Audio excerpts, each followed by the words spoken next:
En esta mañana vamos a hablar de un tema muy importante que tiene que ver con la fe.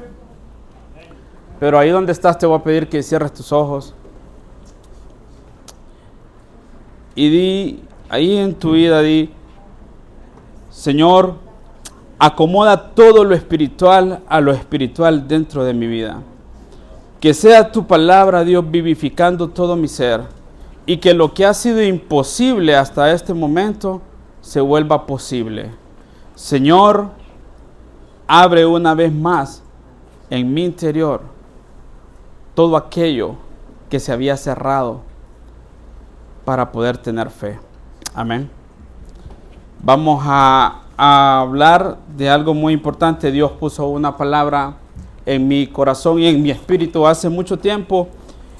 Y hoy tengo la oportunidad de podérselas predicar. Esperé este momento, la verdad, para poderlo predicar, como dice la palabra, con fe. Mi enseñanza se va a llamar Mi victoria requiere fe. Mi victoria requiere fe. Como todo deportista, cuando practica un deporte sabe que va a ganar. Y muchas veces no es cierto, pierden. Como la selección, todos ponemos la fe en ella que va a clasificar a un mundial y no clasifica. Pero tenemos fe. Pero para que mi victoria como creyente requiera fe, vamos a tener que creer que Dios puede hacerlo. Amén. Usted puede preguntarse por qué la victoria del creyente requiere tener fe. Y podemos llegar a la conclusión de que sin fe es imposible agradar a Dios. ¿Cuántos creen eso? Todos sabemos que sin fe es imposible agradar a Dios y que es necesario que el que se acerca a Él crea que le hay. Amén. ¿Estamos aquí todos? Amén. Eso es necesario. También podemos decir que la fe es la certeza de lo que se espera y la convicción de algo que no estamos viendo. A eso también le llamamos fe. Nosotros llamamos fe a lo que no estamos viendo, pero creemos que va a suceder. Pero todo eso lo sabemos decir porque muchas veces solamente son versos que hemos memorizado. Muchas veces aprendemos incluso a aconsejar a alguien y le decimos, tenga fe que va a pasar. Tenga fe que va a suceder. Tenga fe en Dios, le dicen. O uno le dice, tener fe en Dios que Él te va a ayudar. Son versos que memorizamos y le empezamos a decir, es que la fe es la certeza de algo que no veo, pero cree lo que va a suceder. A eso le llamamos fe también. Pero podemos aún tener el conocimiento claro de lo que es la fe y aún así no estar viendo nuestro milagro y mucho menos estar obteniendo nuestras respuestas. Aún, escuche esto, aún así podemos tener conocimiento de lo que es fe, hacerle creer a alguien de algo que es fe, pero nosotros no estamos viviendo el proceso de la fe, ni tampoco recibiendo esa fe, ni las respuestas que Dios quiere que tengamos. Amén. No estoy enojado. Porque cuando llega el momento, eso pasa, porque cuando llega el momento donde nuestra fe es puesta a prueba, sentimos que morimos. Por eso quizás no vemos esas respuestas. O quizás no estamos viendo el resultado. Porque quizás estamos en el proceso donde nuestra fe está siendo probada. Pero estamos sintiendo que estamos muriendo. Porque no estamos viendo la respuesta que queremos obtener. Amén. Porque eso mismo, antes de llegar al contexto bíblico, es necesario todo esto porque solo tengo 2 puntos. Y quiero que para llegar a esos 2 puntos conozcamos todo el contexto antes de hacer una explosión. Amén. Eso mismo le pasó a un grupo de hombres que caminaron con Jesús. Eran los apóstoles, eran 12. Eso mismo le pasó a ellos, a un grupo de hombres que estuvieron con Jesús, que comieron con Él, que partieron el pan, que tomaron el vino, que aún el mismo maestro le lavó los pies. Eso mismo le pasó a ellos, a personas que habían visto milagros, como el maestro sanaba, como echaba fuera demonios. Eso mismo le pasó a ellos, a personas que incluso Dios mismo capacitó para que hicieran lo mismo que Él hacía. Empezaron a sentir que llegó el momento de su prueba y de su día malo, y empezaron a sentir que estaban muriendo porque no tenían fe. Amén. Estaban en un proceso tan difícil de que ellos empezaron a sentir que la circunstancia era difícil y que se podían morir. Amén. A todo esto le vamos a poner el contexto bíblico del Evangelio de San Marcos, capítulo 4, versos 35 al 40. Y lo voy a leer y dice como subtítulo: Jesús calma la tempestad. Diga conmigo: Señor, calma mi tempestad. En aquel día, oiga bien, en aquel día, cuando llegó la noche, dijo, hablando Jesús: pasemos al otro lado. Y despidiendo a la multitud, le tomaron como estaba en la barca, y había también con él otras barcas. Pero se levantó una gran tempestad de viento y echaba las olas en la barca de tal manera que ya se anegaban. Ellos, oiga, ya se anegaban, ya se morían. Y él estaba en la popa. ¿Qué estaba haciendo? ¿Qué estaba haciendo? Estaba durmiendo sobre un cabezal, y le despertaron y le dijeron: Maestro, ¿no tienes cuidado que perecemos? Y levantándose reprendió al viento y dijo al mar. ¿Qué le dijo? Calla y enmudece. Y cesó el viento y se hizo grande bonanza. Y les dijo: ¿por qué estáis así amedrentados? Les dice. ¿Cómo no tenéis fe? Le dice.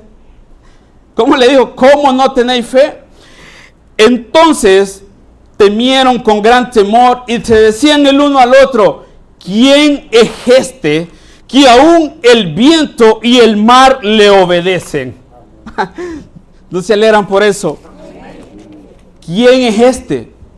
Se decían uno al otro que aún el viento y el mar le obedecen. Ellos, a pesar de haber estado con el maestro, tuvieron miedo. No digamos usted y yo, que a veces ni le vemos.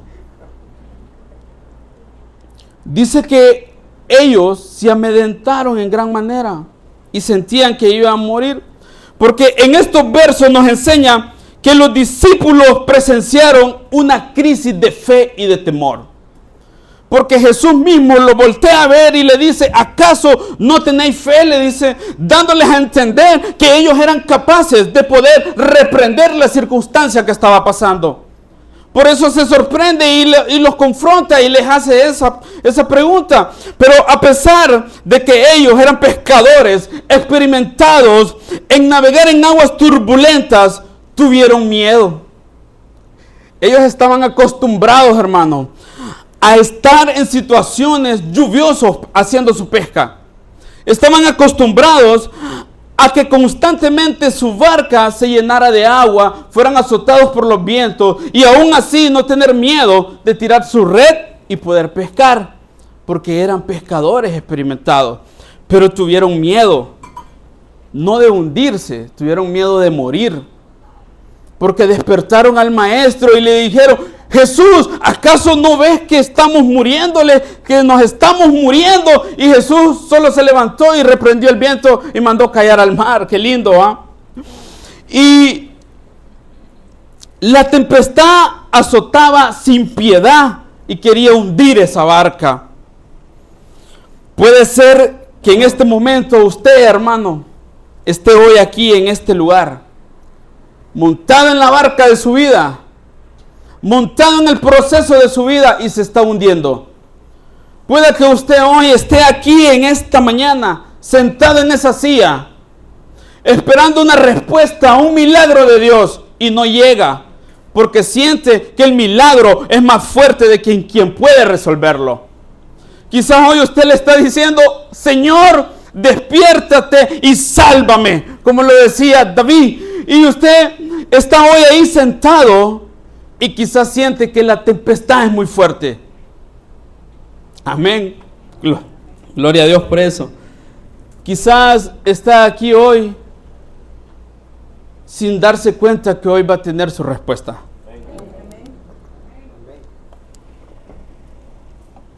Hoy va a tener su respuesta. Hoy el viento y el mar se van a detener. Amén. Déselo al Señor. Hoy la tempestad se va a calmar. Hoy usted va a ordenarle a su tempestad que se calme y a su mar que se calle. Y qué impresionante analizar el contexto de este verso. Ya lo vamos a hacer. Porque quizás hoy usted está ahí sentado y ya tocó fondo, hermano. Ya probó viendo las rosas de Guadalupe. Ya se levantó a las 2 de la mañana a orar. Ya ni los cantitos de adoración lo ministran. Porque ya perdió su fe. O está muriendo en esa barca en la que está montado. Pero en esta mañana va a haber una resurrección de su milagro. Hoy va a aprender a decirle a lo que está muerto en su interior que cobre vida. Hoy va a decirle usted mismo a su circunstancia que se detenga y que ya no avance más. Hoy va a aún tener la autoridad para poder orar por el que no está acá y el milagro será hecho. Porque la palabra dice que usted tiene la autoridad de desatar el milagro. Amén.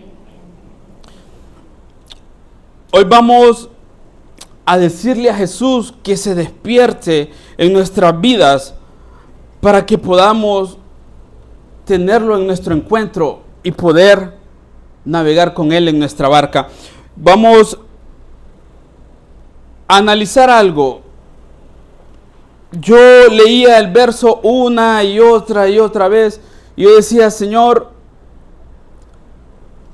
¿por qué el mar y el viento te obedecieron? Jesús lo reprendió. Yo no sé lo que le dijo, pero dice que reprendió el viento. Cuando uno reprende a alguien es porque lo regaña o le dice algo, pero él lo reprendió. No sé qué le dijo, pero el viento obedeció. Y en ese mismo instante el viento se calmó y el mar cayó. Al mar le dijo que callara. Quiere decir que el mar escucha. Su marea, su circunstancia, lo escucha, hermano. Su circunstancia va a escuchar cuando usted le ordene que se calle.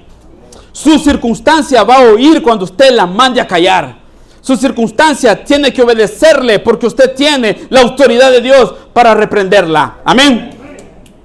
Puede ser que en esa tempestad que usted está viviendo ya olvidó quién es el que duerme en su barca y quién fue aquel que le prometió llegar al otro lado donde está su victoria. Cuando Jesús viene y le dice a los discípulos que vayan al otro lado, les está dando la seguridad que Él iba a ir con ellos. Si analizamos el contexto bíblico, esos contextos nos enseñan que la fe no es la ausencia de tormentas, sino la confianza de la presencia de Jesús dentro de nuestra barca. Oiga bien esto, las tormentas nunca van a estar ausentes en la vida de un creyente, pero sí van a hacer que nosotros tengamos la confianza en Jesús para llegar al otro lado. Amén. Nos va a dar la confianza de poder pasar al otro lado. Jesús venía de dar una serie de sermones. Quizás también había sanado, pero Él le dijo que se movieran de ese lugar y fueran al otro lado. Por supuesto, el hombre se cansó y se durmió. Y lo impresionante es que cuando usted analiza esto, nos vamos a dar cuenta que en el inicio del texto, ellos están en la orilla. Y ese es mi primer punto, la orilla, así le puse, la orilla. Ellos están en la orilla. Y Jesús le dice, es necesario que vayamos al otro lado, ¿va? Les está diciendo que va a estar bien con ellos. Pero los discípulos nunca se imaginaron que en el proceso de ir al otro lado iba a haber tempestad. Usted y yo No nos imaginamos que ser creyente nos iba a hacer vivir una tempestad, y otra tempestad, y otra tempestad, y salgo de un clavo y me meto en otro, y quito aquí y me sale aquello, y me levanto y me vuelvo a caer y me enfermo y no me sano rápido y me vuelvo a enfermar, y tengo un pariente que está muriendo y empiezo a orar y no veo que sana, y sigo creyendo y sigo creyendo y sigo creyendo y no sucede, y empiezo a navegar en mi barca y empiezo a decirle al Señor: resucítalo, sánalo, tú tienes el poder, porque como creyentes estamos hechos para pasar procesos. Estamos hechos para pasar procesos. Qué raro que cuando usted no es creyente no le pasan cosas extrañas. Qué raro, ¿ah? Yo me acuerdo que antes yo bebía, iba a la iglesia de goma y me iba a quitar la goma con los coritos, y tranquilo. Y no me pasaba nada raro. Pero ahora que le creo al Señor, que mi esposa se enferma, que se enferme el perro, que no tengo para el pasaje, que no sé qué pasa en mi trabajo, y empezamos a pasar una serie de procesos. Yo no sé qué proceso usted está pasando como creyente, y quizás usted esté diciendo hoy: no, yo ya voy a tirar la toalla, no voy a llegar al otro lado, ya no voy a llegar allá. Pero tenemos que tener cuidado de observar bien este texto, porque ahí nos podemos dar cuenta que todos al principio, como les explicaba, estamos en la orilla y Jesús le hace la invitación de ir al otro lado. Quien los invita es Jesús.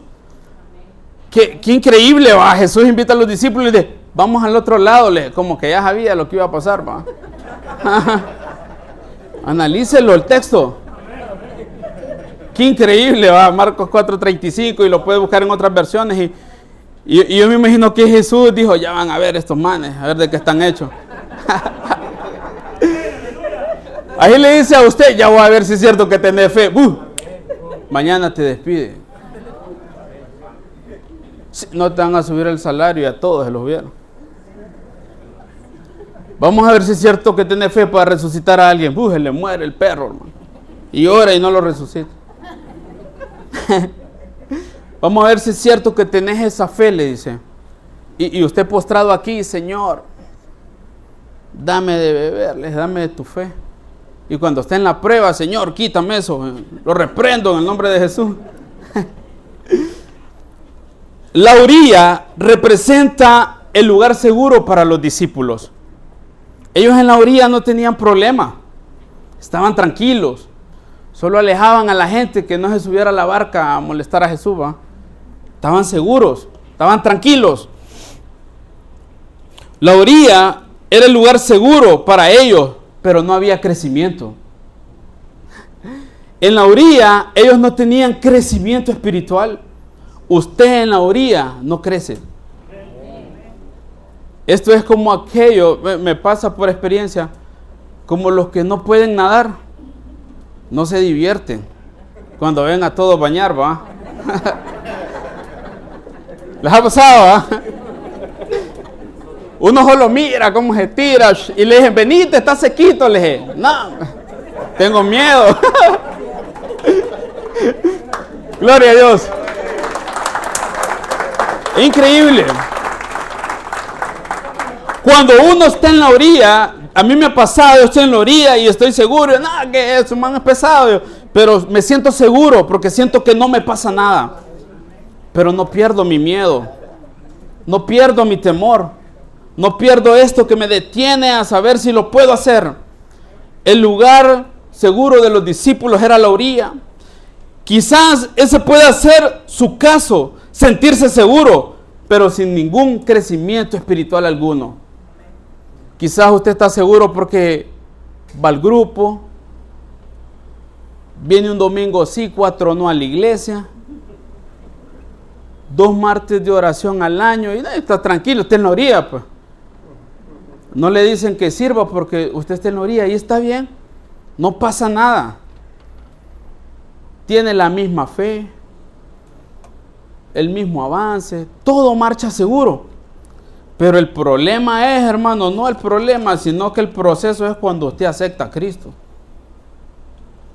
Y empieza a darse cuenta de los procesos. Pero la orilla también representa el estancamiento espiritual y la falta de fe. Si los discípulos no se mueven de la orilla, nunca se hubieran dado cuenta que ellos tenían algo en su interior que se llamaba fe. Si usted analiza el texto, ellos ni cuenta se daban que tenían fe, hermano. Por eso Jesús le dice, ¿acaso no tenéis fe? Le dice. Les está diciendo, ustedes tienen algo que le puede hacer callar la tempestad. Ustedes tienen algo de valor que puede hacer que eso se detenga. Ustedes tienen algo que puede hacer que la circunstancia se paralice. Pero ellos no lo sabían, porque habían estado en la orilla, todo el trabajo lo hacía Jesús. No había comida, le decían, maestro, no tienen que comer. ¿Verdad? Todo lo hacía Jesús. Le decían, está enfermo, está endemoniado. Unos días se tira al suelo, otros días se tira al fuego y ni quiera Dios rompe su ropa, se rasga. Y él tenía que ir y liberarlo. Todo lo hacía Jesús, porque estaban acostumbrados a estar cómodos. Iglesia, desacomódate. Desacomódate, ten tu fe. En la entrada les dieron a algunos hermanos una semilla, ¿verdad? Es una semilla de mostaza. Usted no necesita tener más fe de la que ya tiene. Necesita que esa fe crezca en su interior como un árbol y desacomode su interior con las raíces profundas que va a tirar dentro de su vida. Usted necesita que esa semilla de fe crezca de una manera desordenada, que cuando en su trabajo usted llegue y hayan problemas, usted, ¿y qué pasó? Pues vamos a orar, dígale. Eso es cierto, hermano. Yo tengo un compañero que todo el tiempo me va a llorar allá donde yo trabajo. Y yo le digo, todo va a estar bien. No, a día me di lo mismo. Pero no quiere cambiar. La orilla, hermano, representa a un creyente que ve de lejos los resultados de su fe. Eso representa la orilla. Como yo les explicaba el ejemplo. Qué bonitos se miran, va, cuando salen corriendo y se tiran a la piscina, va. Y uno solo le hace así, a ver hasta dónde llega. Pero ahí está Keren y me dije, metamos, no, métase usted, le digo. Me da miedo, le digo. Entonces, la orilla representa ver de lejos el milagro, hermano. Y no venimos a eso, venimos a vivir el milagro. Venimos a hacer el milagro realidad. Venimos a convertirnos en un milagro para otro. Venimos a resucitar espiritualmente la vida de otros, aunque no lo tenga acá. Solo diga la palabra y será hecho. La orilla es la cantidad de circunstancias sin resolver, porque el maestro no está en la orilla. Qué lindo eso, ¿ah? Es el montón de procesos sin respuestas. La orilla es el montón de problemas que usted está cargando y se pregunta una y otra vez, ¿por qué no tengo respuestas? Es que no avanza de lo mismo, hermano. Imagínese que usted viene y más bien ya en el bus usted va poniendo otras cosas y escuchando otras cosas y hay un problema y usted le hace así. Yo cuando vamos en el bus con mi esposa y miramos un accidente, lo primero que decimos es, Señor, en el nombre de Jesús, que no se muera, resucítalo. Porque somos eso. Estamos comisionados para darle vida a las cosas. La orilla es el montón de circunstancias sin respuestas. El maestro está en alta mar. El maestro está dentro de una barca descansando, sin importar cuánto esté azotando a sus discípulos, porque él sabía que tenía la solución. Amén. Ahora les voy a decir algo impresionante. ¿Usted por qué cree de que el viento y el mar le obedecieron? Porque él los creó. Él creó el viento. Y el viento no podía incomodar al maestro. Por eso le escuchó. Cuando él le habló, sabía quién era su creador. Por eso. Entonces, iglesia, hoy vamos a desacomodarnos de la orilla. Porque parados en la orilla no se disfruta la experiencia de los milagros. Sin entrar en alta mar no vemos milagros. Pero si los discípulos se hubieran quedado cómodos en la orilla, hubieran pasado milagros, no. Si los discípulos, hermanos, se hubieran quedado en la orilla cómodos, nunca hubieran visto a Jesús caminar en el agua. Si ellos se hubieran quedado en la orilla, nunca hubieran visto los milagros que Él hacía. Nunca hubieran visto cuando Él resucitaba a los muertos. Nunca hubieran visto cuando partió el pan y le dio a un montón de personas de comer. Si los discípulos se quedan en la orilla, nunca hubieran visto el grado de fe que eran capaces de tener. Si usted se queda en la orilla, nunca va a mirar su milagro. Nunca va a ver la respuesta que está buscando. Nunca va a ver la resolución de su problema. Porque no solo se requiere esfuerzo, se requiere fe. No solo se requiere más horas de trabajo. No solo se requiere un trabajo mejor pagado. Se requiere tener fe. Para que cuando venga la remuneración del Señor, usted pueda ir saliendo con cada proceso. Ya sea en el área económica, en el área espiritual, emocional, en lo que sea. Pero en la orilla no hay nada, más bien las olas lo golpean. Porque yo me sentaba en el mar y venía la ola y le dije, me botaba porque yo pequeñito. Y en la orilla las olas golpean fuerte. Y por lo menos cuando usted se va metiendo y se va sumergiendo, viene la ola y usted le hace así. Le empieza a hacer así. Y para que digan que es experto en nadar, usted se mete hasta abajo. Sale hasta arriba, ¿va? Así es la fe. A medida usted se va metiendo y se va metiendo, se va dando cuenta que usted no tiene el don para sanar, pero oró por alguien y se sanó. Usted le dio una palabra a alguien y no se suicidó. Usted le habló de Cristo a alguien y se hizo fiel creyente de la fe. A medida usted experimente el grado de fe en el Señor, se va a ir dando cuenta de que la orilla no era lo mejor para usted. En la orilla, hermano, solo viene la basura del mar, ¿va? Y uno tiene que estar leyendo así, ¿ve? Porque se enreda. ¿Cuántos estamos de acuerdo con eso? ¿Amén? La orilla, hermano, no sirve para fortalecernos. La orilla solo sirve para hacernos débiles, para cansarnos más. Porque entre más nos golpea la ola, más me duele el cuerpo, más me quema el sol, más me daña la vista, la sal y ni quiera Dios. ¿Va? Somos creyentes de convicción continua. Somos creyentes destinados para ganar nuestras mejores batallas. Amén. Somos creyentes que estamos acostumbrados a ver resultados de fe. Hace más de... yo creo que vamos a ver. Casi un año, creo que vamos a cumplir un año. Se hizo fuimos al hospital escuela y al materno infantil y fuimos a dar víveres y todo eso. Y ahí la necesidad es bien grande todo el tiempo. Por eso Jesús decía, los pobres siempre van a estar entre nosotros, ¿va? Y ahí la necesidad era grande y yo me acuerdo que por una de esas, una enfermera dijo, no, vengan, entren acá adentro para que oren por las personas, y los niños tienen necesidad.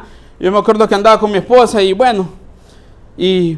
empezamos a orar, va, por las personas y de repente que mire que ore por mi niño, y íbamos orando por un niño, y mire que el mío también, y íbamos orando por él, ya estaba cansado, pues, y mire que aquí también, y mire que él se quebró un brazo, y como, pucha, y yo decía, esto es cansado, dije yo.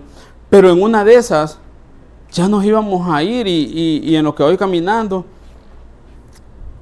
sale una mujer gritando y dije, venga, no se vayan, oren por mi niña que también necesita de Dios. Dije, fuimos y oramos por ella y en una de esas, cuando ya iba a salir, en una cama había un muchacho sentado a la par, se llama Héctor, con un niño recién nacido. Y yo me acuerdo que algo en mi interior me dijo que me regresara porque yo ya me quería ir. Y me regreso y no sabía qué hacer. Y entonces yo me regresé y fui. ¿Cómo te llamas, Héctor? Me dice. ¿Te gustaría que oráramos por vos? Sí, está bien, me dice. Entonces miro al niño, era como así, como este micrófono. Y vengo yo y le pregunto, ¿qué tiene tu niño? Es que él tiene unas horas de vida nada más, me dice. ¿Y qué tiene? Él nació con asfixia perinatal, me dije. Y yo ni sé qué es eso, después fui a investigar porque yo quedé en la luna, hermano. Entonces, él nació con asfixia perinatal y su madre se murió al nacer, me dijo. Entonces yo me quedé impresionado y no sé qué hacer, me dice. Oremos juntos y tengamos fe, le digo yo. Y yo empecé a orar por él y empecé a decirle que Dios tenía el control de esa circunstancia y que su hijo no iba a morir. Que su hijo iba a ser una persona normal. Se lo dije con tanta fe ese día que esa fe me llegó a comprometerme como una persona que se compromete de verdad con alguien. Y yo le empezaba a hablar y hasta la fecha tenemos contacto. Yo le empezaba a hablar y le decía, Héctor, ¿cómo estás? ¿Cómo va tu hijo? Mire, yo no sé qué pasó, me dice. Oramos. Mi hijo le habían dado 6 horas de vida, pero hoy ya lo pasaron a otra sala porque salió del peligro, man. Mi hijo no se va a morir, me dice. Solamente que no sabemos cómo alimentarlo, me dice. Y me mandó a orar otra vez, hermano. Me acuerdo que venimos aquí al culto el domingo, porque ese domingo le iban a hacer una cirugía a ese niño. Y como es un bebé, podía morir, ¿va? Entonces yo me acuerdo que yo le dije al Señor, Señor, mientras me acerco a tu trono, glorifícate en la vida de ese niño. Glorifícate en esa cirugía. Al día de hoy, ese niño camina, juega, es un niño normal, no tiene problemas.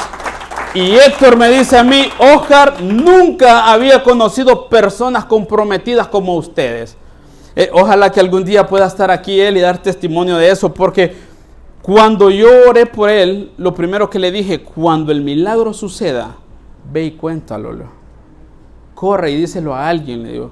Y yo le pregunté si lo había hecho y él me dijo que sí. Quedó sin esposa, pero quedó con su hijo y quedó con su fe. Amén. Eso pasa cuando Dios está en el asunto. Eso pasa cuando usted y yo creemos que Dios puede hacerlo. Eso pasa cuando nosotros dejamos que esa semilla de mostaza que el Señor dice que tengamos dentro de nuestro interior como un ejemplo de fe, crezca y sea un árbol grande y robusto con raíces profundas para que podamos ordenarle a la circunstancia que se calle y que enmudezca. Amén. Eso sucede. Cuando nosotros vemos aquí en el texto, nos damos cuenta de que después de ellos estar cómodos en una circunstancia donde nada pasaba, empezaron a ver cosas más sobrenaturales y empezaron a ver de que, pucha, imagínense que vieron a Jesús descender al cielo. Eso es increíble, pues. Imagínense que ellos miraron de que Jesús tocó un féretro y se resucitó.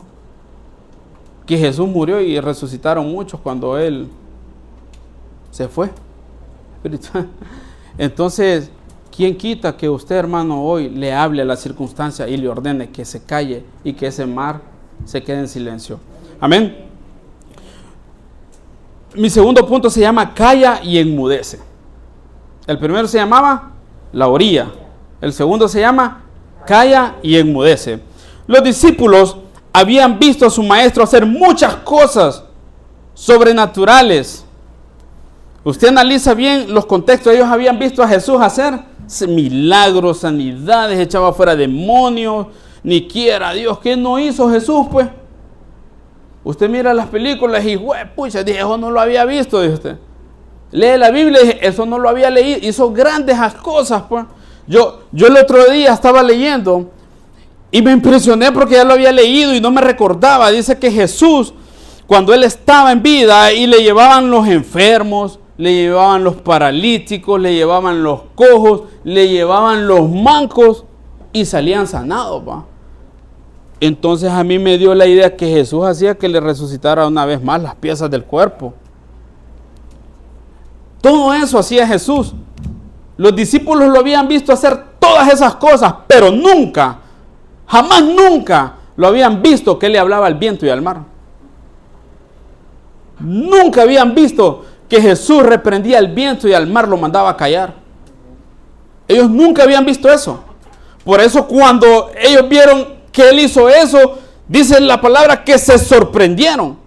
Pero anteriormente, como se estaban muriendo y vieron que todo ya había pasado, se alegraron.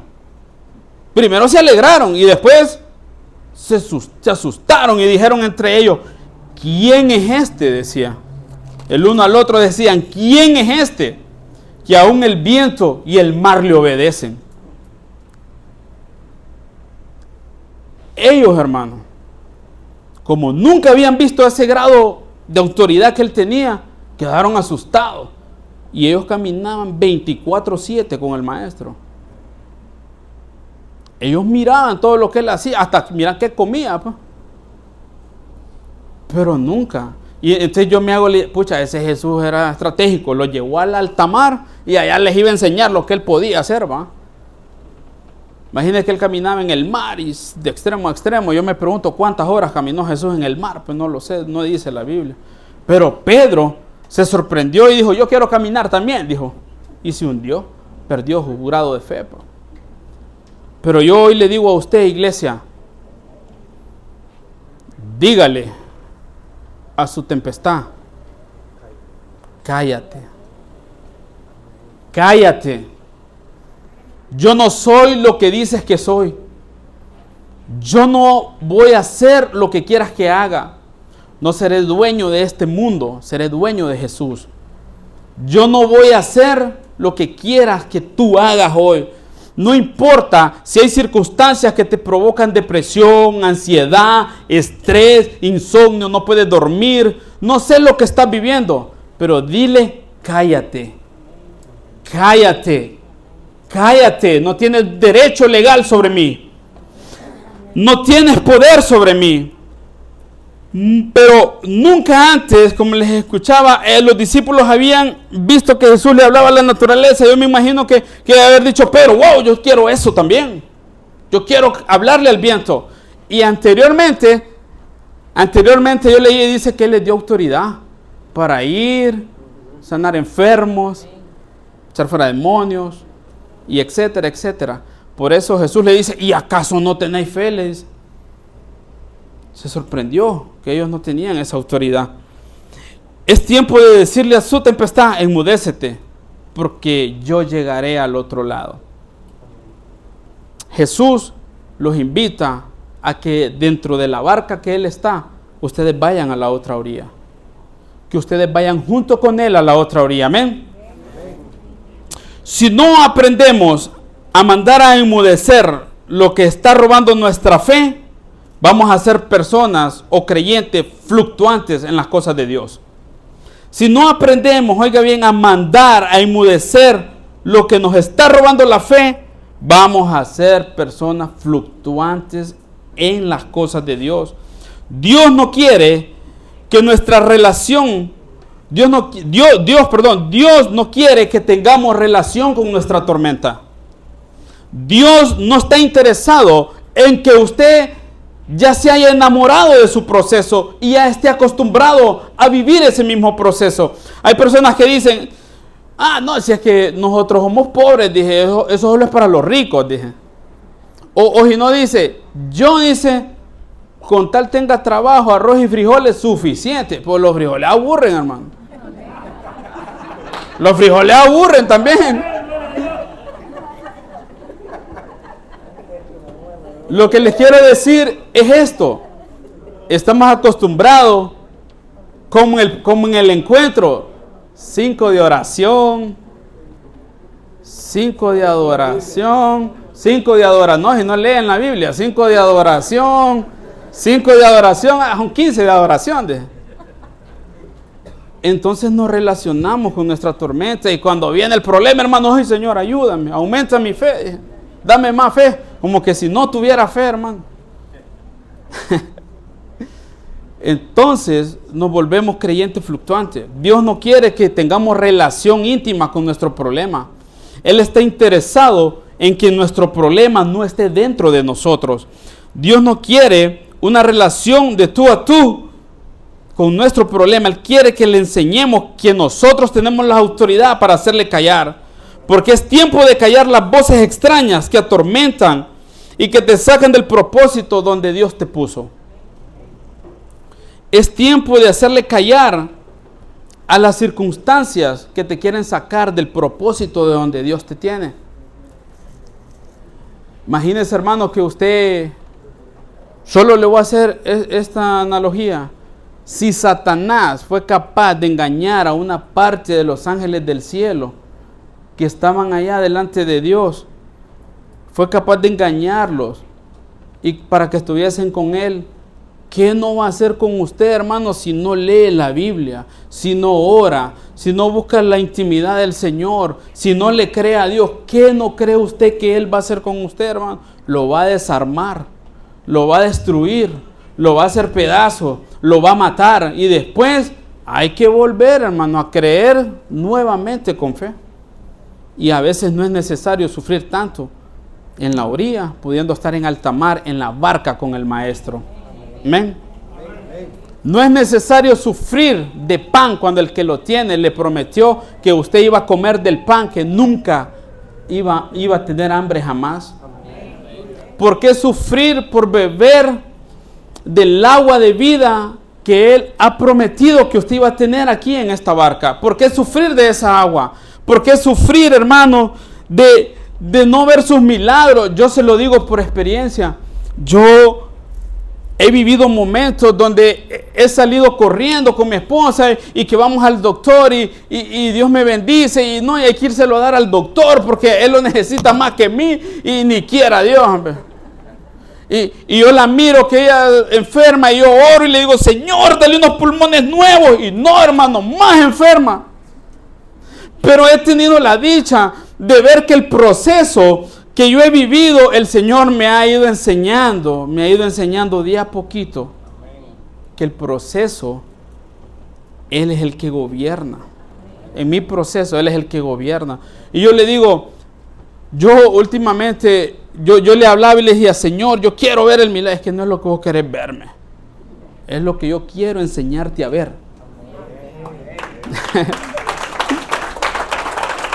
A veces queremos ver cosas que no nos convienen.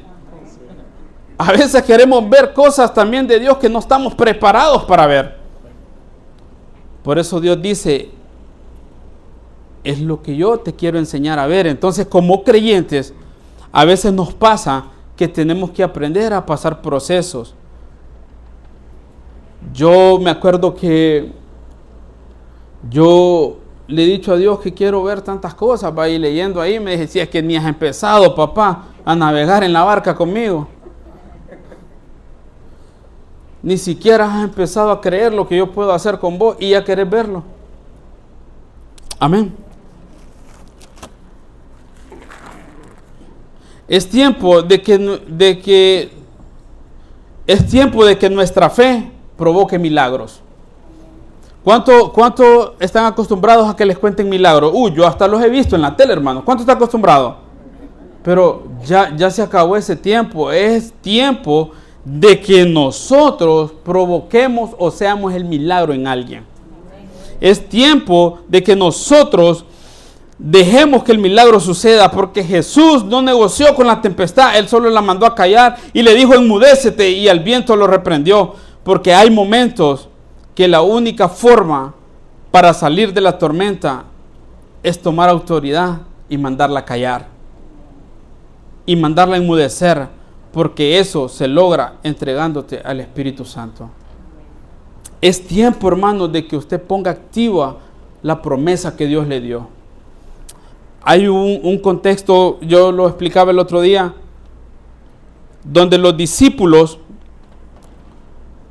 empiezan a tener una conversación con el Maestro y Jesús les empieza a decir, bueno, les dice, si tu hermano te hace caer, le dice, no, si alguien te hace caer es mejor, le dije, que se ponga una correa al cuello, se lance y se mate. Va. Si tu ojo te hace pecar, sácatelo. Y él está hablando con los discípulos, hermano.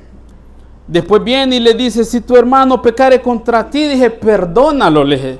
7 veces, le dije, no, le dije, hasta 70 veces 7. Y se sorprenden los discípulos, ¿va? ¿Y qué es lo que le dijeron? Más adelante, maestro, le dice, aumentanos la fe, le dije. Aumentanos la fe, le dice, porque ellos creyeron que para hacer esas cosas necesitaban tener más fe. Y Jesús les dice algo que yo creo que ni lo entendieron.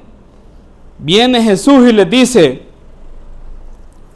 si tuvieras fe, le dice, como un grano de mostaza, le dije, le dirías a esa montaña, desarráigate y échate al mar, será hecho. No entendieron. Ni yo lo había entendido hasta que lo leí como 7 veces. Los discípulos pensaban que era necesario tener más fe para poder perdonar. Ellos creían que necesitaban tener un grado de fe mayor para poder hacer eso que se les hacía difícil. Y Jesús les dijo, no necesitan más fe. Necesitan una fe como un grano de mostaza para que en su interior crezca, se haga un arbusto gigante con raíces profundas y se les haga fácil perdonar, se les haga fácil ver mis milagros, se les haga fácil creer, porque les pone el ejemplo de una montaña para que se les haga fácil ver eso imposible. Desarráigate. Entonces, iglesia, usted y yo necesitamos una fe como una semilla de mostaza en nuestro interior, para que cuando crezca, usted le pueda decir al paralítico, levántate y anda. Para que usted le pueda decir al familiar que está enfermo, sánate y será sanado. Para que usted le pueda decir a su compañero, conoce al Señor y él conozca al Señor.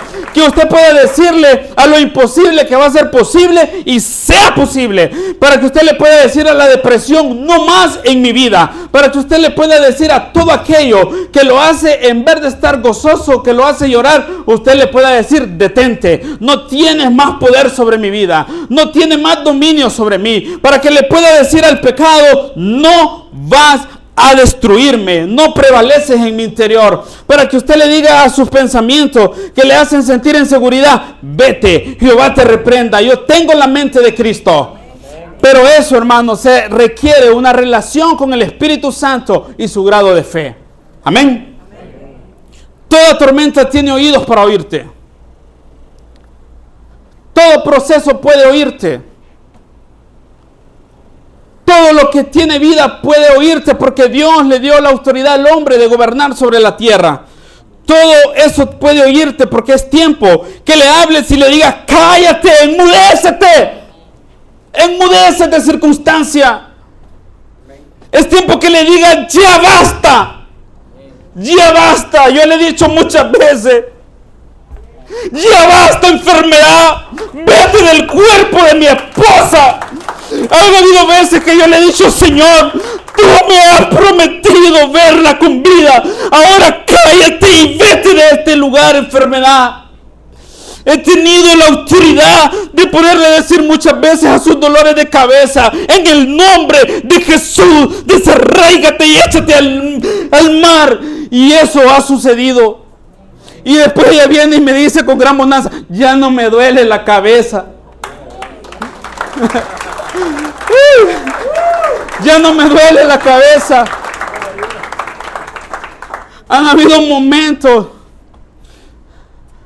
donde mi fe ha querido flaquear, pero he escuchado la voz en mi interior que me dice, no temas, yo te ayudo. Yo no sé qué está viviendo usted, hermano. No sé si tiene problemas, no sé si anda cargando circunstancias, pero lo que usted está viviendo y no lo hace sentir feliz, ordénele en su interior que se vaya fuera de su vida, que se vaya de su casa, que no vuelva más, que vaya al lugar donde pertenece estar, porque usted es un hijo de Dios. Y la palabra de Dios dice que usted tiene la autoridad.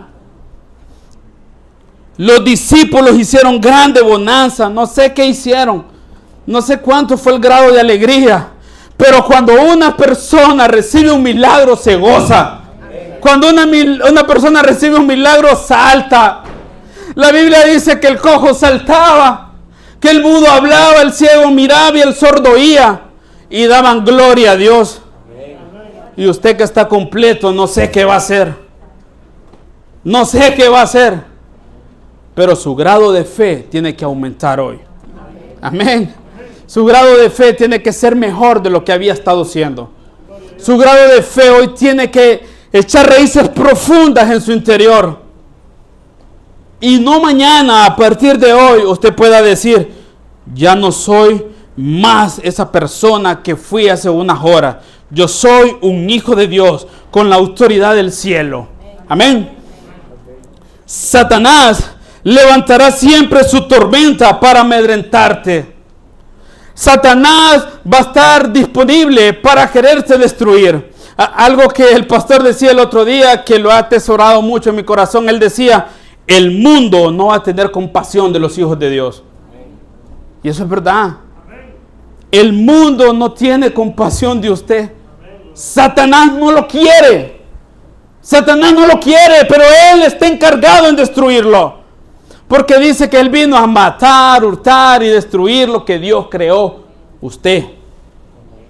Satanás se va a levantar para que no cumplas con tu propósito. Si el viento te asusta, recuerda quién está en tu barca. Escucha, hermano. Si el viento lo asusta, preste atención con quién usted anda. ¿Con quién usted anda, hermano? ¿Con quién usted camina? Si yo no camino con mi Creador, el viento me va a asustar. Me va a amedrentar. Yo